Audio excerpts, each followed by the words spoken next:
방금 함께 들으신 곡은 핸델의 오라토리오 메시아 중 서곡 다음에 가장 처음으로 나오는 테너 영창 위로회 Comfort E였습니다. 핸델의 메시아는 구약 성경에 담긴 메시아 예고로부터 시작하여 예수의 탄생과 생애, 십자가와 부활, 그리고 그로 인해 얻을 영생과 그가 다시 오실 종말까지 문자 그대로 메시아를 통한 구원의 전 역사를 담고 있습니다. 이 전 역사를 시작하는 첫 곡이 조금 전에 들으신 위로해인데요. 이 곡은 오늘의 성경 본문인 이사야서 40장 1절부터 3절의 내용을 가사로 한 것입니다. 너희는 위로하여라. 나의 백성을 위로하여라. 너희의 하나님께서 말씀하신다. 예루살렘 주민을 격려하고 그들에게 일러주어라. 이제 복역 기간이 끝나고 죄에 대한 형벌도 다 받고 지은 죄에 비하여 갑절의 벌을 주님에게서 받았다고 외쳐라. 한 소리가 외친다. 광야에서 주님께서 오실 길을 닦아라. 사막에 우리 하나님께서 오실 큰 길을 곧게 내어라. 핸델의 메시아는 이렇게 이사야서 40장 말씀으로 시작됩니다. 첫 곡뿐 아니라 그에 이어지는 두 곡도 각각 이사야서 40장 4절과 5절을 본문으로 하고 있습니다. 다음 곡은 4절을 주제로 한 테너 영창 모든 골짜기 높아지리라 Every valley shall be exalted 이고요. 그 다음은 5절을 주제로 한 합창곡 주의 영광 And the glory of the Lord 입니다. 오늘부터 대림절이 시작되는데요. 이번 대림절 기간에는 이사야서 40장을 자세히 읽으며 주님의 오심의 의미를 묵상하고 함께 주님 맞이할 준비를 하고자 합니다. 이사야서는 크게 세 부분으로 나뉘는데요. 1장부터 39장은 남왕국 유다가 멸망하기 전에 주신 말씀이고 40장부터 55장은 멸망 후 바벨론 포로 생활 중에 그리고 56장부터 66장은 포로 생활을 마치고 귀환한 후에 주신 말씀입니다.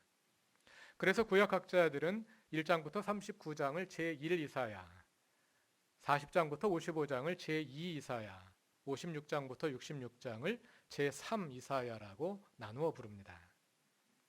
이사야서의 이 세 부분은 각각 서로 다른 맥락에서 나온 예언이기 때문에 그 맥락에 따라 분위기가 다릅니다. 1장부터 39장까지 제1 이사야는 이제 유다가 멸망할 것을 예고하는 내용으로 저주와 심판의 메시지가 지배적입니다.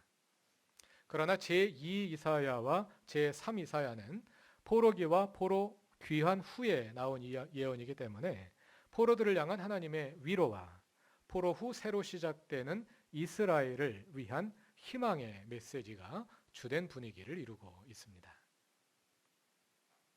오늘 본문인 40장은 그중 제2 이사야의 서론에 해당하는 본문으로서 바벨론 포로 생활이 끝나갈 무렵에 기록된 것으로 보입니다. 그 가운데 2절은 마치 옥에 갇힌 죄수들이 형기가 차면 착고에서 풀려나듯이 이제 이스라엘의 복역 기간이 끝나고 죄에 대한 형벌도 다 받았기 때문에 그들의 포로 생활도 이제 곧 끝날 것을 예고하는 내용입니다. 여기서 복역으로 번역된 말은 정확히 옮기면 노역 또는 군역에 가까운 말인데요. 세 번역은 그 다음에 나오는 죄에 대한 형벌이라는 말에 어울리도록 복역이라 번역한 것 같습니다. 그런데 우리가 예언서를 읽을 때 한 가지 주의할 것은 예언의 내용은 대개 운문, 즉 시로 되어 있습니다. 그리고 자세한 설명이 거기에 붙어 있지 않은 경우가 많아서 역사적 배경과 역사적 배경 지식과 선 이해가 없으면 도무지 이게 무슨 말인지 그리고 왜 이런 말을 하는 것인지 알아듣기 어려울 때가 많습니다. 예언의 말씀들은 종종 여러 사람이 서로 주고받는 형식으로 이루어지기도 하고요. 또 역할극처럼 배역이 설정되기도 하기 때문에 이런 설정에 유의해서 몇 절부터 몇 절까지는 누가 누구에게 말하는 것이고 몇 절부터 몇 절까지는 누가 누구에게 말하는 것이고 하는 것들을 유의해서 읽을 필요가 있습니다. 오늘 본문에도 배역이 있습니다. 특히 1절에 나오는 너희가 누구를 가리키느냐에 대해서는 다른 해석이 있을 수 있는데요. 많은 경우 하나님께서 천상 하나님의 궁정에 함께 있는 천사들을 향해 말씀하시는 것으로 해석하는 경우가 많습니다. 그러나 그보다는 1절의 이 너희는 바벨론의 포로로 잡혀와 있는 유대인들을 가리킨다고 보는 것이 문맥과 가장 잘 어울립니다. 얼핏 보아서는 조금 어색할 수 있습니다만 본문을 계속 읽어가다 보면 그렇게 읽는 것이 가장 적합하겠구나 하고 확인이 되실 겁니다. 하나님은 그 너희, 즉 포로되어 있는 유대인들을 향하여 말씀하시기를 나의 백성을 위로하라 하십니다. 여기서 나의 백성은 누구일까요? 나의 백성은 이스라엘의 모든 백성인데요. 직접적으로는 2절에 나오는 예루살렘의 주민들입니다. 2절에서 하나님은 예루살렘의 주민들을 격려하라 말씀하시지요. 그들의 복역 기간이 끝나고 죄에 대한 형벌을 충분히 지은 죄에 비하면 갑절의 벌을 받았다고 말입니다. 그러니까 본문에서 하나님은 유대인 포로들을 향해 말씀하시지만 그 말씀의 초점은 포로들의 귀환이 아니라 예루살렘의 회복입니다.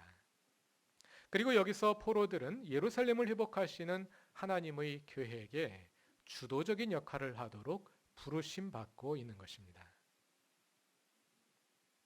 얼핏 생각하면 타국의 포로로 잡혀간 사람들이 위로를 받아야지 자기 땅에서 잘 살고 있는 사람들이 위로를 받나 하고 생각될 수도 있습니다. 그러나 고국에서 식민지 백성으로 살아가든 타국의 포로로 잡혀가 있든 힘들긴 마찬가지이겠지요. 포로로 잡혀간 사람들은 유대인 지도층이었습니다. 그들은 나름대로 바벨론에 적응하여 자리를 잡고 살고 있었습니다. 그러나 오히려 바벨론의 공격에 파괴된 후 팔레스타인의 폐허에 살고 있던 사람들의 삶은 더 처참하고 궁핍했다 합니다. 그러므로 여기서 누가 더 힘들었는지를 따지는 것은 큰 의미가 없고요. 그러나 그렇다고 해서 본문을 그저 문자적으로만 읽어서 위로를 받아야 할 사람은 예루살렘 주민들 뿐이고 포로들은 위로를 받지 않아도 된다, 이런 식으로 이해할 일도 아닙니다. 그것보다는 하나님은 이제 팔레스타인에 남아있는 사람들과 포로로 잡혀온 사람들을 포함한 이스라엘 온 백성을 회복하고자 하시는데 그 일을 위해 포로로 잡혀가 있는 유대인 지도층이 주도적으로 참여하길 촉구하는 것이라 이해할 수 있겠습니다. 그래서 이사야서 40장은 바벨론 포로들에게 말하고 있으면서도 그 관심의 초점은 이미 예루살렘에 가 있습니다. 그래서 본문을 읽을 때는 우리가 지금 이스라엘 땅에 있다고 생각하고 우리의 시점을 거기에 두고 읽어야 본문을 제대로 이해할 수 있습니다. 무슨 말인지 잘 이해가 안 가실 수 있는데요. 이어지는 3절을 보시기 바랍니다.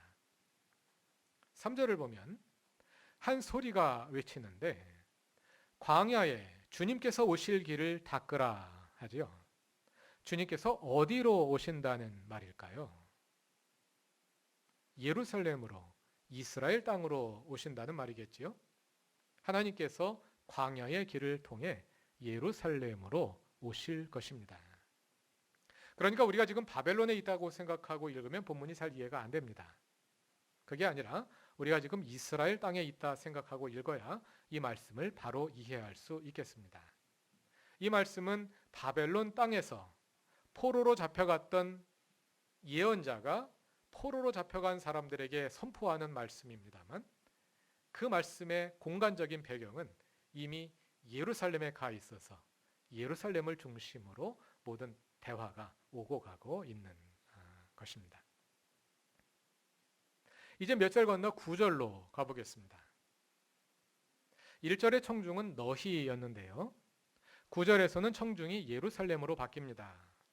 하나님은 예루살렘을 향해 말씀하시기를 목소리를 높여 유다의 성읍들에게 여기에 너희 하나님이 계신다 하고 외치라고 말씀하십니다.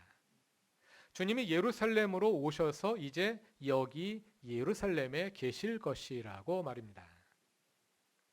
그러니까 1절 이하는 하나님께서 너희, 즉 바벨론 포로들을 통해 예루살렘에 말씀하시는 형식으로 되어 있고 9절은 예루살렘을 통해 유다의 성읍들에 말씀하시는 방식으로 되어 있습니다. 하나님은 이런 방식으로 결국 온 이스라엘에게 말씀하고 계시는 것입니다. 자, 이렇게 본문에 나오는 배역과 공간적 시점에 주목하여 본문을 살펴보았습니다. 그런데 그것은 다 문학적 형식에 관한 것이고요. 우리가 이렇게 문학적 형식을 조금은 지루하게 따지는 이유는 그것을 통해서 전달되는 메시지가 무엇인지를 정확히 알아보기 위함이지요. 그 형식에 무슨 메시지가 담겨 있는지를 찾아보겠습니다. 여기에 담겨서 전달되고 있는 본문의 메시지는 무엇일까요? 1절은 위로하여라.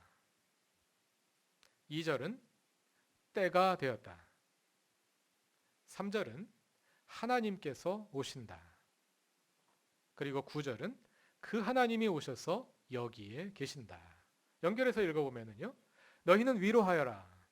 위로하면서 뭐라고 말하느냐 하면 이제 복역 기간이 찼다고 말하여라. 그래서 복역 기간이 차서 어떻게 된다는 얘기일까요? 상식적으로 말하자면 형기가 찼으니까 출소할 것이라고 말해야 되겠죠. 복역 기간이 찼으니까 이제 포로들이 고국으로 돌아갈 것이다. 이렇게 말해야 할 것 같습니다. 그러나 본문은 그렇게 말하지 않습니다. 그럼 뭐라고 말합니까? 3절에 나오지요. 복역 기간이 차서 이제 주님이 오신다. 복역 기간이 차서 이제 하나님께서 오신다. 이게 무슨 말일까요? 뭔가 논리가 잘 연결이 안 되는 것처럼 느껴지지 않습니까? 이사야서 40장에는 그보다 앞선 역사, 전 역사가 있습니다. 이 큰 역사 속에서 읽어야지 이 본문의 메시지를 바로 이해할 수 있습니다. 그것은 한마디로 말하자면 하나님과 이스라엘의 언약의 역사, 계약의 역사입니다. 우리는 지난 주일까지 신명기의 역사서 가운데 하나인 사무엘기 상을 13주에 걸쳐 함께 읽었는데요. 신명기의 역사의 중심 질문 가운데 하나는 이스라엘이 왜 멸망했는가입니다. 오늘 예배에 처음 참석하신 분들이 있어서 다시 한번 설명드리자면 신명기의 역사란 여호수아, 사사기, 사무엘상하, 열왕기 상하로 이어지는 하나로 연결되는 역사입니다. 신명기에 그 책 여호수아 바로 앞에 나와 있는 신명기에 담긴 사상이 이 역사의 사관을 제공하고 있기 때문에 신명기의 역사다 이렇게 부릅니다. 그런데 이 신명기의 역사의 중심 질문 가운데 하나는 이스라엘이 왜 멸망했는가입니다. 신명기의 역사는 그 이유를 하나님과 이스라엘의 언약 관계, 계약 관계를 토대로 설명합니다. 하나님과 이스라엘은 언약 관계로 맺어져 있는데요. 먼저 계약 당사자 갑인 하나님은 이스라엘의 하나님으로서 이스라엘을 보호하고 그들의 생사화복을 책임질 의무를 가지고 있습니다. 반대로 계약 당사자 을인 이스라엘은 오직 하나님만을 신으로 인정하고 하나님의 말씀을 따라 살아야 할 의무를 가지고 있습니다. 의무를 뒤집으면 권리가 되지요. 이스라엘은 하나님의 보호를 받을 권리를 가지고 있고 반대로 하나님은 이스라엘 백성의 유일신으로 숭배받을 권리를 가지고 있습니다. 이것이 하나님과 이스라엘 백성의 계약, 언약입니다. 모든 계약은 쌍방이 그 의무를 충실히 수행할 때에만 유지됩니다.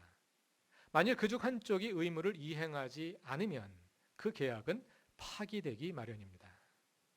신명기의 역사가 말하는 것은 이스라엘이 계속하여 하나님을 떠나 다른 신들을 섬김으로써 그 계약을 일방적으로 파기해 버렸다는 것입니다. 그래서 하나님도 이스라엘을 떠나셨다는 것입니다. 이스라엘은 하나님을 떠나 강대국의 힘으로 나라를 지키려 했습니다. 강대국이 하나님을 대신하는 그들의 신이었습니다. 그러나 하나님을 떠난 그리고 하나님께서 떠나버리신 이스라엘은 오히려 그 강대국들의 먹잇감일 뿐이었습니다. 그래서 성전은 파괴되고 국토는 폐허가 되고 지도층은 바벨론의 포로가 되었던 것입니다. 하나님께서 예루살렘을 떠나셨습니다. 그것은 예루살렘이 더 이상 하나님을 하나님으로 인정하지 않았기 때문입니다. 그리고 하나님께서 더 이상 그러한 예루살렘에 머물기를 원하지 않으셨기 때문입니다. 그런데 그 하나님이 예루살렘으로, 이스라엘 땅으로 다시 돌아오신다는 것입니다. 본문 9절을 보면 주님이 오신다는 그 소식을 가리켜 좋은 소식 그리고 아름다운 소식이라 부릅니다. 여기서 좋은 소식 그리고 아름다운 소식으로 번역된 헬라어는 같은 말인데요. 헬라어 70인역 성서에 유앙겔리온이라고 되어 있는 단어입니다. 유앙겔리온은 신약 성경에서 복음으로 번역되는 말입니다. 복음을 전하는 자의 발이여 하고 말하는 것입니다. 주님의 오심이 복음이라는 것이죠. 주님의 오심이 왜 복음이겠습니까? 먼저 하나님의 돌아오심은 그들의 복역 기간이 끝났음을 의미하기 때문입니다. 그래서 그들과 하나님 사이를 가로막고 있던 죄의 문제가 해결된 것입니다. 그만하면 됐다. 그만하면 많이 묻다. 하시는 것이죠. 그뿐 아니라 하나님의 돌아오심이 복음인 이유는 그것이 주님과의 언약 관계의 재개를 의미하기 때문입니다. 본문 1절에는 그 언약 관계를 함축적으로 표현하는 두 어구가 들어 있습니다. 그것은 너희의 하나님과 나의 백성이라는 어구입니다. 이것은 전형적인 계약의 언어입니다. 하나님의 입장에서 볼 때 나는 너희의 하나님이 되고 너희는 나의 백성이 되는 것, 이것이 언약 관계이죠.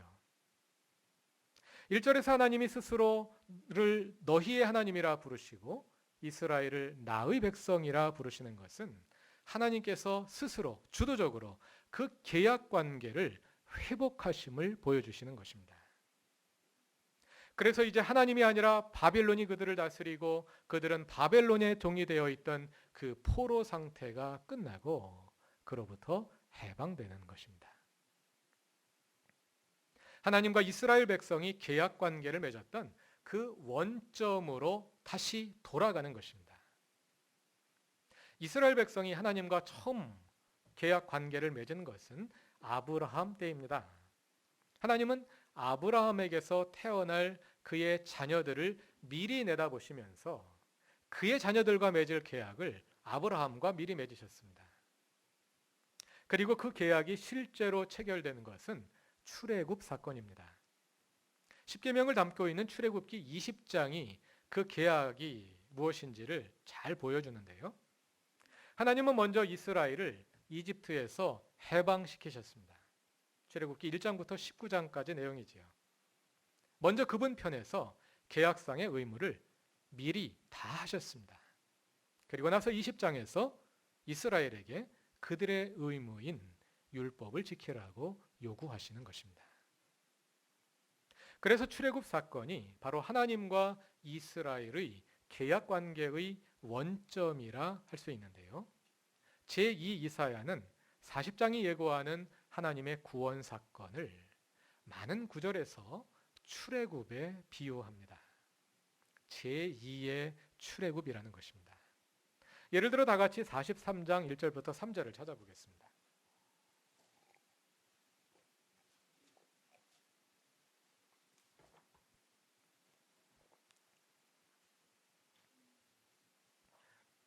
이사야서 43장 1절부터 3절까지 좀 길지만 다 같이 읽어보겠습니다.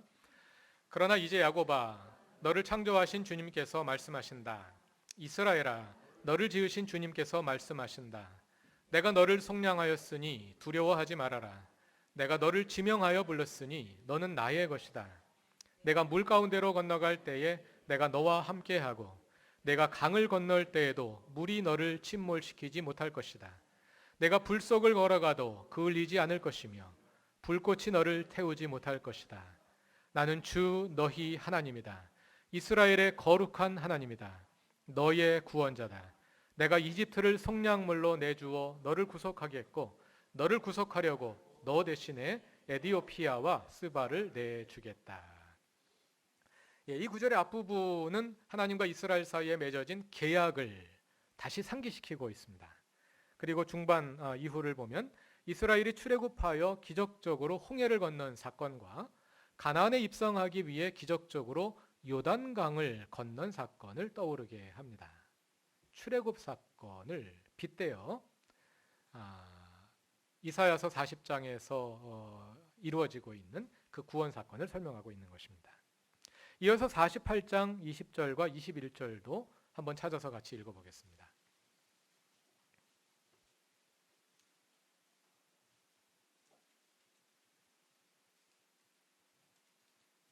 48장 1절과 20절과 21절입니다. 다 같이 너희는 바벨론에서 나오너라. 바빌로니아 사람들에게서 도망하여라. 그리고 주님께서 그의 종을 야곱을 속량하셨다 하고 즐겁게 소리 높여서 알려라. 이 소식이 땅끝까지 미치도록 들려주어라. 주님께서 그들을 사막으로 인도하셨으나 그들이 전혀 목마르지 않았다. 주님께서는 바위에서 물을 내셔서 그들로 마시게 하였고 바위를 쪼개서서 물이 솟아나게 하셨다. 이 구절에는 광야 생활 중 모세가 바위를 쳐서 물이 나오게 했던 그 사건이 환기되고 있는 것을 볼 수 있습니다. 이 외에도 제2 이사야에는 이스라엘의 포로 귀환과 재건을 출애굽에 비유하는 구절들이 많이 나오고 있습니다. 그 구절들과 함께 오늘의 본문인 40장 3절부터 5절의 내용도 출애굽 이미지를 반영하는 것으로 해석할 수 있습니다. 오늘의 본문 3절은 포로들이 이스라엘 땅으로 귀환하는 모습을 하나님께서 그들을 이끌고 광야의 대로를 통해 오시는 것으로 묘사하고 있는 것으로 보이는데요. 유대인 포로들이 바벨론에서 돌아올 때 어느 길로 왔는지 성경에 정확히 나와 있지는 않습니다만 그 길이 광야길일 가능성은 많지 않습니다. 그 길은 아마도 왕의 대로라 불리는 길일 가능성이 많은데요.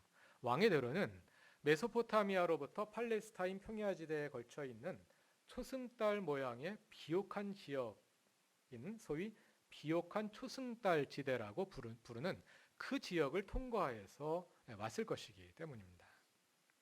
광야와는 거리가 좀 먼 동네거든요.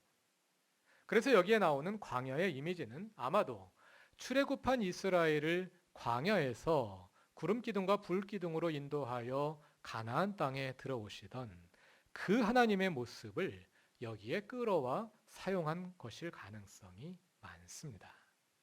제2의 출애굽 사건으로 그 사건을 비유하고 있는 것입니다. 이처럼 이사야서 40장은 다가올 구원 사건을 새로운 출애굽으로 묘사합니다. 그런데 재미있는 것은 그 사건의 핵심이 포로의 귀환이 아니라는 것입니다. 이스라엘의 재건도 아니라는 것입니다. 그 사건의 핵심은 하나님께서 예루살렘으로 돌아오시는 것입니다. 그것이 핵심입니다.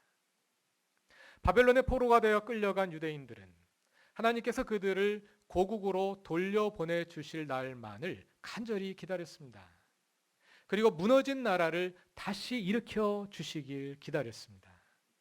그러나 본문에는 포로의 귀환이라든지 다윗 왕과의 회복과 이스라엘 나라의 재건이라든지 하는 것에 대한 언급은 전혀 나오지 않습니다.